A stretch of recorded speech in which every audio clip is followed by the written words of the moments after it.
Comment expliquer les luttes de pouvoir qui jalonnent son parcours? Lui, il veut tout contrôler. Il veut avoir la main plus ou moins mise sur toutes les responsabilités de chacun.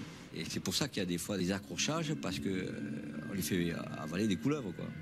Et au début, elle passait très très mal. Ou elle passait pas du tout. Après, oui, des fois c'est des serpents, des couleuvres. Des fois, il y a des boas aussi. Alors cela, j'ai été amené à discuter énormément un peu partout, quoi. Après, quand on vienne fourrer le nez dans mon domaine, mais chacun sa responsabilité. Les tensions naissent souvent autour du même sujet, le recrutement. Et se cristallisent souvent autour de la même personnalité, le directeur sportif. Alessio Secco occupait cette fonction à la Juventus quand le Français en était l'entraîneur.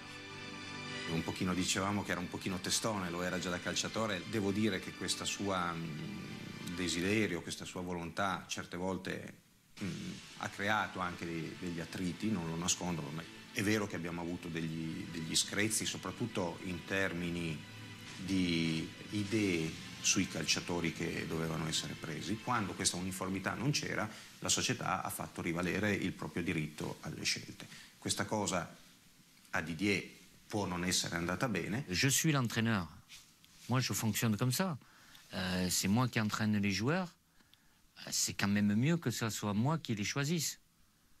Je ne dis pas que je ne peux pas me tromper, mais si je me trompe, c'est parce que j'aurais fait les mauvais choix. Mais que je me plante et pour des choix d'autres personnes, non, moi je ne vois pas les choses comme ça, quoi. On peut discuter, mais au bout d'un moment, voilà, ça peut m'énerver aussi, quoi. Dans ce cas, plutôt que de perdre la main, Didier Deschamps préfère partir.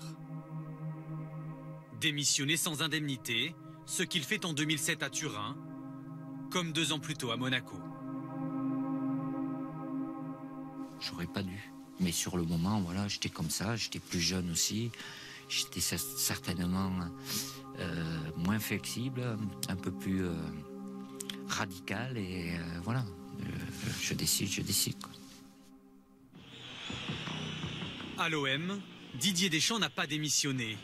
Mais son passage reste marqué par des rivalités.